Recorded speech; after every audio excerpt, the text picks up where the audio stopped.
অগপক গতাই দিয়া নহয় বিচাৰিছে কাৰণ ৰন্ধা ভাতৰ কাঁহীখন পালে কোনেনো খাব নোখোজিব এইবিলাক কথা লৈ পেলাই আমাৰ কৰ্মীসকল ব্যতিব্যস্ত নহয় মাথোন কোনোবাই পানী ঘোলা কৰিছে সেই পানী ঘোলা কৰাটোৱে তেওঁলোকৰ কাম কিন্তু চিন্তা নকৰিব যিমানেই পানী ঘোলা কৰিব সিমানেই ভাৰতীয় জনতা পাৰ্টীৰ আমাৰ যিসকল কৰ্মকৰ্তা সেইসকল আৰু অধিক উজ্জীৱিত হ'ব অধিক শক্তিশালী হ'ব অকণমান টানা আজৰা চলিছে সেইটো ক্ষেত্ৰত আমাৰ নিশ্চিন্ত হৈ থাকক চিপাঝাৰ সমষ্টি বিজেপিৰ সমষ্টি হ'ব একো চিন্তা কৰিব লাগে নাই অগপক গতাই দিয়া নহয় বিচাৰিছে কাৰণ ৰন্ধা ভাতৰ কাঁহীখন পালে কোনেনো খাব নোখোজিব এইবিলাক কথা লৈ পেলাই আমাৰ কৰ্মীসকল ব্যতিব্যস্ত নহয় আমাৰ কৰ্মীসকলৰ এটাই কথা আমাৰ চিপাঝাৰ সমষ্টিটোক অন্ততঃ অসমৰ ভিতৰতে যিমানবিলাক কৰ্ম সম্পাদন হৈছে যিমানবোৰ পৰীক্ষা পাতিছে আমাক লৈ বা সকলো সমষ্টি লৈ তাত ১ নম্বৰ স্থান অধিকাৰ কৰি আহিছে তাৰপিছত আমাৰ সতীৰ্থসকলে ইমানখিনি পৰীক্ষা দি পাছ কৰাৰ পিছত এতিয়া ফেইল বুলি কোনোবাই ঘোষণা কৰিব কোন তেওঁ প্ৰথম কথা সেইটোহে আৰু এই কথাখিনি আমাৰ কেন্দ্ৰীয় নেতৃত্বই জানে আৰু আমাৰ অন্যান্য সকলোৱে জানে মাথোন কোনোবাই পানী ঘোলা কৰিছে সেই পানী ঘোলা কৰাটোৱে তেওঁলোকৰ কাম কিন্তু চিন্তা নকৰিব যিমানেই পানী ঘোলা কৰিব সিমানেই ভাৰতীয় জনতা পাৰ্টীৰ আমাৰ যিসকল কৰ্মকৰ্তা সেইসকল আৰু অধিক উজ্জীৱিত হ'ব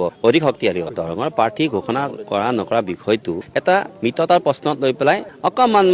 টানা আজৰা চলিছে সেইটো ক্ষেত্ৰত আমাৰ নিশ্চিন্ত হৈ থাকক চিপাঝাৰ সমষ্টি বিজেপিৰ সমষ্টি হ'ব কাৰণ ইয়াত বিজেপিৰ বাহিৰে কোনো অন্য প্ৰাৰ্থী জিকিব নোৱাৰে বুলি মই দৃঢ়তাৰে ক'ব খোজো এনে কোনোবা বেলেগ দল যদি ইয়াত আহে ৰন্ধা ভাতৰ কাঁহীখন খাবৰ কাৰণে যদি আহে